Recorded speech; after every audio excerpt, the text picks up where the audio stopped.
கஷ்டம் என்னன்னா, நம்ம பெருசா ஏதாவது சாதிக்கணும்னு ஆசைப்பட்டா நிறைய பேர் உதவி பண்ண மாட்டாங்க, ஒத்துழைப்பு கொடுக்க மாட்டாங்க.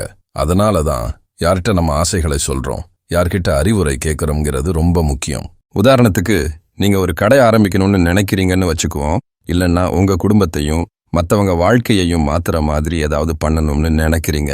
இதை உங்க நண்பர்கள் கிட்ட சொன்னீங்கன்னு வச்சுக்கோங்க. அந்த நண்பர்கள் எல்லாம் வேலைக்கு போறவங்களா இருந்து பெருசா ஏதாவது பண்ணணும்னு கனவு கூட கண்டது இல்லைன்னா கண்டிப்பா அவங்க என்ன சொல்லுவாங்கன்னா, அதெல்லாம் முடியாது, நீ உருப்பட மாட்ட, நிறைய பேர் ட்ரை பண்ணி தோத்து போயிட்டாங்க இப்படின்னு சொல்லி உங்களை ஊக்கப்படுத்துவாங்க. ஏன் அப்படி சொல்றாங்கன்னா, ஒருத்தர் வாழ்க்கையில ஜெயிச்சு பார்த்தது இல்லைன்னா, அதாவது அவங்க ஒரு கம்பெனி ஆரம்பிச்சு ஜெயிச்சது இல்லைன்னா அப்படி ஒரு கனவு கூட இல்லைன்னா அவங்க உங்க ஆசையை சப்போர்ட் பண்ண மாட்டாங்க.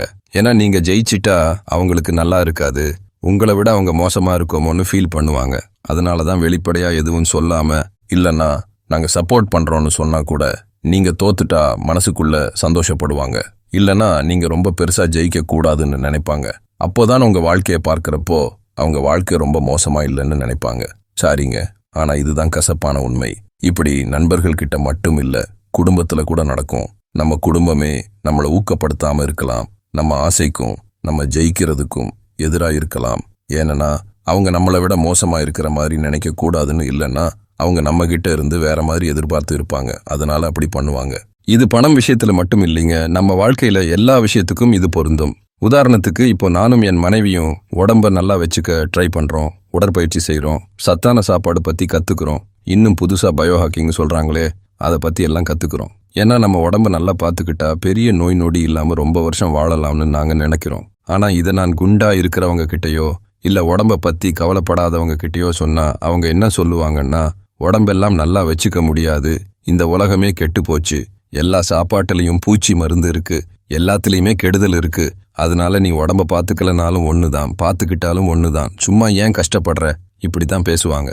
உடம்ப பாத்துக்கிறது வேஸ்ட்னு சொல்லுவாங்க. அதுக்கு பதிலா எனக்கு தெரிஞ்ச ஒரு விஷயத்த பத்தி யார்கிட்ட கேட்கணும்னா, உடற்பயிற்சி சொல்லித்தர்ற ஃபிட்னஸ் ட்ரெய்னர் கிட்ட கேட்டா அவங்க என்ன சொல்லுவாங்கன்னா, ஆமா கண்டிப்பா முடியும், நீங்க நல்லா உடம்ப வச்சுக்கலாம்னு சொல்லுவாங்க. ஏன்னா அவங்களுக்கும் உடம்ப பாத்துக்கணும்ங்கிற எண்ணம் இருக்கு.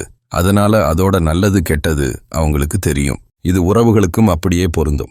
ஒரு பொண்ணு நல்ல புருஷன் வேணும்னு நினைக்கிறான்னு வச்சுக்கோங்க. எப்படிப்பட்ட ஆளுன்னா, பொண்டாட்டிக்கு உண்மையா இருக்கணும், நல்லா வேலை செய்யணும், குடும்பத்துக்கு முக்கியம் கொடுக்கணும், குழந்தைங்கன்னா ரொம்ப இஷ்டம், இப்படி சில பொண்ணுங்க கனவுல வச்சு இருக்கிற மாதிரி ஒரு புருஷன் வேணும்னு ஆசைப்படுறா. இதை போய் தன்னோட தோழிகளுக்கோ இல்லைன்னா தங்கச்சிகளுக்கோ சொன்னா நிறைய பேர் அவளை கேலி பண்ணுவாங்க. ஏன்னா அவங்களுக்கு அப்படி ஒரு புருஷன் இல்லைன்னா கல்யாணம் பண்ணி கஷ்டப்பட்டவங்க கதையை கேட்டிருப்பாங்க. அதனால அந்த பொண்ணு நினைக்கிற மாதிரி ஒரு ஆம்பளை கிடைப்பான்னு அவங்க நம்ப மாட்டாங்க. அதெல்லாம் நடக்காது, நீ கனவு உலகத்துல இருக்குன்னு சொல்லிடுவாங்க. இன்னும் சொல்லப்போனா, நீங்க உங்க கல்யாண வாழ்க்கையை காப்பாத்த போராடிட்டு இருக்கும்போது விவாகரத்து பண்ண ஒரு தோழிகிட்ட போய் ஆலோசனை கேட்டா என்ன சொல்லுவாங்கன்னு நினைக்கிறீங்க? கண்டிப்பா அவங்க அவனை விட்டுட்டு வேற ஆளை பாருன்னு தான் சொல்லுவாங்க. அதே நீங்க நல்லா கல்யாணம் பண்ணி ரொம்ப வருஷம் சந்தோஷமா இருக்கிற ஒருத்தர்கிட்ட கேட்டா அவங்க உங்களுக்கு சில ஐடியா கொடுப்பாங்க, எப்படி பிரச்சனைகளை சமாளிக்கிறதுன்னு வழி சொல்லுவாங்க. ஆக மொத்தம் நான் என்ன சொல்ல வர்றேன்னா, உங்களுக்கு கம்பெனி ஆரம்பிச்சு ஜெயிக்கணும்னு ஆசை இருந்தா கம்பெனி வச்சு இருக்கிறவங்க இல்லைன்னா கம்பெனி ஆரம்பிக்க போறவங்க கிட்ட பேசுங்க.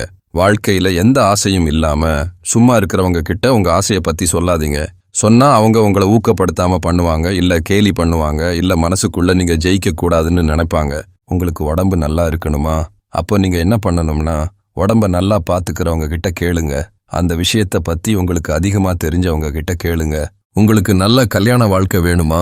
உங்க கூட ரொம்ப வருஷம் சந்தோஷமா இருக்கணும்னு ஆசையா? கல்யாணம் பண்ணி நல்லா வாழ்றவங்க கிட்ட கேளுங்க. கல்யாணம் பண்ணி தோத்து போனவங்க கிட்டயோ இல்லைன்னா தப்பான உறவுல இருக்கிறவங்க கிட்டயோ கேட்காதீங்க. உங்க லட்சியத்தை எல்லார்கிட்டையும் சொல்லாதீங்க. அதாவது உங்க ஆசைங்களை லட்சியங்களை எல்லார்கிட்டையும் சொல்லாம அமைதியா இருங்க. ஒரு சில நல்லவங்க கிட்ட மட்டும் சொல்லுங்க. அவங்க உங்களை உற்சாகப்படுத்துவாங்க, நல்ல அறிவுரை சொல்லுவாங்க, உங்களோட வளர்ச்சியை பார்த்து பொறாமைப்படாம உங்களை இன்னும் நல்லா பண்ண தூண்டுவாங்க. இப்படி பண்ணா தேவையில்லாத கஷ்டம், சண்டை சச்சரவு எல்லாத்தையும் நம்ம தடுத்துக்கலாம்.